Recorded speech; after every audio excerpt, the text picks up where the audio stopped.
Pemirsa, kita lanjutkan diskusi kita. Sekarang saya mau ke mantan dari kelompok teroris, Pak Sofyan Sauri. Pak Sofyan terlibat mana dulu? Itu kasus Aceh 2010, Tadrib Askari. Waktu itu kita mendeklarasikan Al-Qaeda Asia Tenggara. Al-Qaeda Asia Tenggara. Ya. Oh, masih Nurdin masih hidup?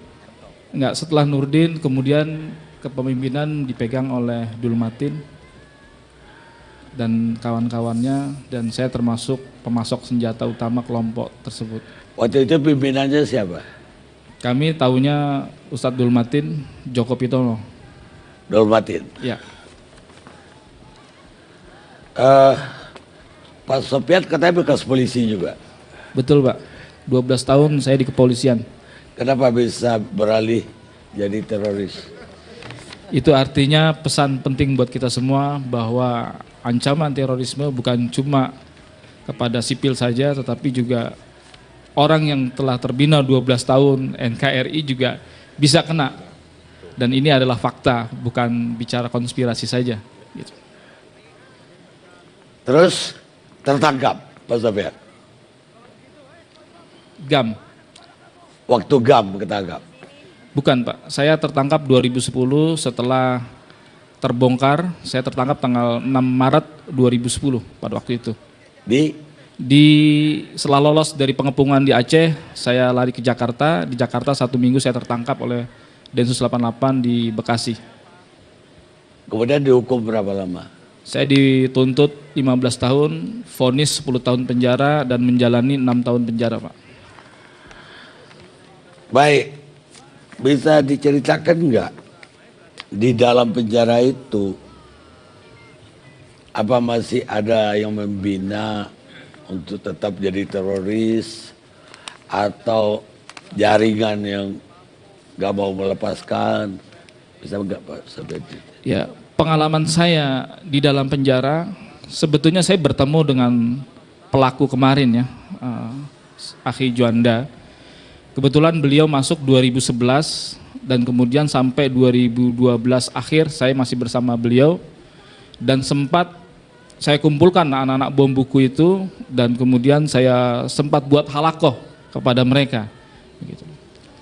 Halakoh itu semacam pengajian taklim di dalam penjara. Karena di dalam penjara kita juga rebutan pengaruh dengan kelompok Aman Abdurrahman dalam hal ini. Jadi saya sedikit ceritakan bahwa memang sebelum 2010 perjalanan jihad itu belum adanya namanya wuduhur ru'yah, kejelasan identitas. Kelompok kita masih satu pada waktu itu sampai kemudian 2013 kemudian terpecah menjadi dua, ada kelompok Tanzim Qaidatul Jihad, yang kedua adalah kelompok ISIS. Tanzim Qaidatul Jihad adalah kelompok jihad yang memang mau mengevaluasi, mau menerima nasihat daripada ulama-ulama di luar kelompoknya, yang kemudian Syekh Usamah bin Laden sejak 2008 bahkan sampai 2010 kita dapati surat-suratnya pada waktu itu ketika Navy SEAL Tim 7 menemukan harta karun, yaitu surat-surat yang disebut dengan letter from Abu Tabat, yang kemudian pada tahun 2012, 2013 diterjemahkan ya kan, oleh rekan-rekan. Kemudian evaluasi ini penting, bahwa sebetulnya ada hal yang penting adalah diantaranya tidak boleh melakukan aksi-aksi amaliat-amaliat di negeri kaum muslimin, yang kemudian ini tidak direspon oleh teman-teman yang masih ingin melanjutkan. Padahal Syekh Usamah bin Laden sendiri telah menasihati dengan keras Beliau mengatakan bahwa operasi-operasi yang terjadi di negeri kaum muslimin, kata beliau, tidak saja kita bertanggung jawab di hadapan Allah terhadap darah kaum muslimin yang tertumpah, akan tetapi kita juga menanggung yang namanya taswiyah, pencitraan dan tasawur, gambaran Islam yang buruk. Sehingga kemudian logika jihad yang dibawa oleh para aktivis jihad pada saat itu tidak pernah nyambung dengan logika umat. Ini yang kemudian dievaluasi oleh Al-Qaeda. Kemudian tetapi ada yang menuduh ketika 2013 terjadi konflik dengan Al-Qaeda, yaitu Daulah Islam Irak, kemudian dia indisipliner lah kalau dikatakan seperti itu. Dia menganggap bahwa Al-Qaeda itu telah berubah manhaj, berubah metodologi. Dia tidak semurni lagi seperti Syekh Osama bin Laden. Inilah yang kemudian banyak aktivis jihad di Indonesia yang punya terkendala bahasa Arab dan lain sebagainya, kemudian tidak menerima hal ini. Mereka ingin menerapkan yang namanya konsep jihad nikayah. Jadi jihad nikayah itu adalah jihad dengan memperdaya musuh. Tadi sebagaimana dikatakan oleh Pak Petrus, betul sekali bahwa mereka tidak terus jihad still of continue. Jadi jihad nikayah itu tidak dibatasi oleh waktu dan tempat, mereka akan melakukan aksi di mana saja.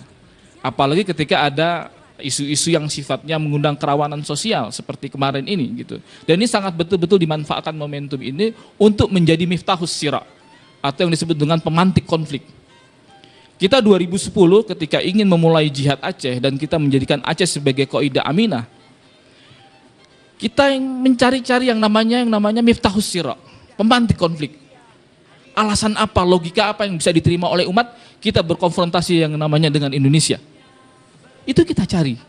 Gitu. Sampai kemudian kita tidak mendapatkan logika yang bisa diterima kecuali dengan logika-logika kita. Seperti misalnya mengatakan operasi-operasi ikhtialiyah dan lain sebagainya. Tapi alhamdulillah setelah 2013 makin jelas ada penumpang gelap dalam organisasi jihad itu sendiri dan ini diakui penyimpangannya. Bahkan sejak 2000-an ulama-ulama jihad seperti yang ada di Tanzim Qaidatul Jihad itu juga sudah memprediksi akan adanya kelahiran kelompok ini. Sebetulnya kelompok apa yang dilakukan oleh Juanda dan kelompok-kelompok yang lainnya yang akhir-akhir ini sering mengadakan operasi, itu sebetulnya sudah ada sejak di Aljazair, Pak. Ketika kemudian FIS memenangkan pemilu, kemudian mereka memancing di air keruh sehingga terjadilah konflik sosial, ya, bahkan mereka sampai mengkafirkan orang-orang yang tidak setuju dengan mereka, yang disebut dengan Jamaah Islamiyah Musalaha. Kemudian juga kelompok ini juga hadir ketika di Suriah.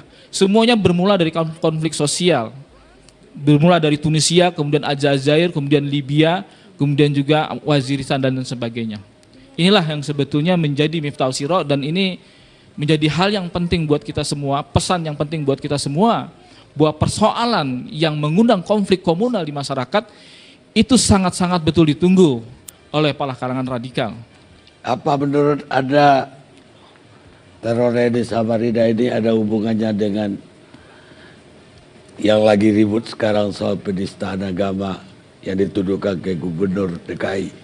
Iya, sebetulnya tidak ada hubungannya secara langsung. Akan tetapi kelompok-kelompok ini akan terus memanfaatkan situasi dan momentum untuk menjadi miftahus sira, pemantik konflik. Apa yang bisa dijadikan pemantik konflik? Ini yang kita khawatirkan. Jadi sebetulnya hanya memanfaatkan situasi. Sebagaimana Bashar Assad, kemudian juga Abdullah Soleh di Yaman, kemudian ada Husni Mubarak, itu hanya sebagai, tapi persiapan itu akan selalu ada, Pak. Ketika tinggal menunggu momentum saja sebetulnya. Kenapa setelah menjalani hukuman yang terjadi mereka masih tetap melakukan? Iya. Apa doktrin apa ini yang bikin mereka? Betul, konsep jihad nikayah yang saya sebutkan tadi itu memang mengharuskan kita untuk senantiasa terus beramal. Jadi sebetulnya buku yang disebut dengan Izhab Anta Rabbuka waktu itu dikarang oleh Mustaqim alias Abu Yusuf yang sekarang ada di Nusa Kambangan.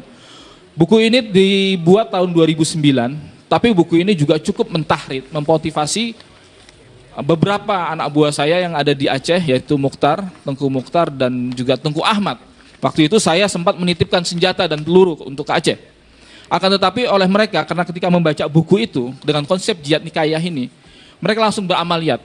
Pada waktu itu korbannya adalah palang merah Jerman kemudian juga ada seorang warga Amerika yang ternyata yang jadi sasaran dijadikan target adalah Muslim, tetapi alhamdulillah dia tidak meninggal, cuma cukup waktu itu bulan Oktober 2009.